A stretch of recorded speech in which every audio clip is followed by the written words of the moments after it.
He actually said was he's got 4.5 minutes to show you how to recover Land-Rover seats. So here we go. The first thing you've got to do is get the good foam off the crappy Weet-Bix type base, which after 25 or 30 years will be absolutely rotten. It's like skinning a rabbit. You start with an incision and then just slip your hand in and push. You can use a wire brush to remove any of the Weet-Bixy residue, and I've made a new plywood base to fit underneath it. So I'm using a thick pasty version of ADOS, it's called F3. See the huge hole in the middle of the seat? That's because a rat's nest was there. They chewed their way into the seat. So after water blasting the seat and repairing it, I left it to dry for weeks. If you look across onto the passenger seat, you'll see that round V8 air cleaner. That sat there for 12 years and the rats nested inside it and they just chewed down into the seat. So I've had extensive repairs to do to these seats. This was the driver's seat as pulled out of the Land Rover, cleaned because there was things living in there.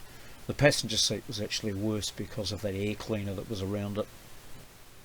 After stripping the seat and water blasting it, this is what I was left with, and then it was just a matter of gluing in shaped pieces of foam and carving them to shape. Because there's another layer of foam over the top, I didn't have to be particularly fussy. Hey, I was really lucky to get this special vinyl that you can see on those inserts.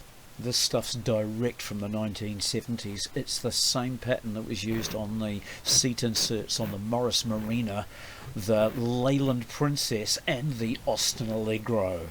What a score. Now that glue's tacked off while I've been sewing, so that can now sit and wait for half an hour. And now I can turn it over and give it a heavy gluing down the middle, and also on the seat cover itself. That's quilting padding that I've put on there. Oh yeah, and I used a very, very high strength adhesive because you only get one chance.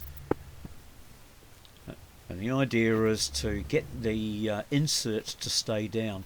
Nowadays with upholstery, it's all done very differently with secret wires and tabs and a frame underneath made out of steel tube rather than these old wooden things that they had on the Land Rovers.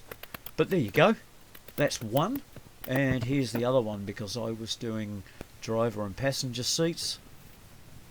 Get those finished. Do the corners first. I pull it up and set the corners in place, and then attend to any slight wrinkles that you find as you go. Stapling, stapling, stapling all the way round. Staples at intervals of about ½ an inch, 12mm, and you're done. Brutus is a 1983 Series 3 Stage 1 V8 Land Rover with a 3.9 litre alloy V8 giving him 212 horsepower.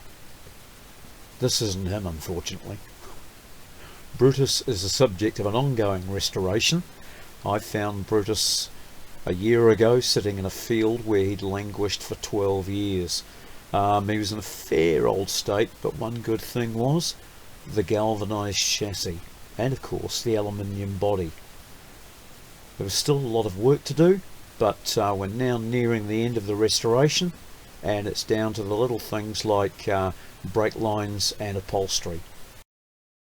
Follow the link on the top of your screen and you'll be taken to the playlist of the full rebuild of Brutus. All the little details, right from the first strip down right through the restoration up to the upholstery and the paint. If recycling, restoring, rebuilding and repurposing is your style, why not subscribe to the channel?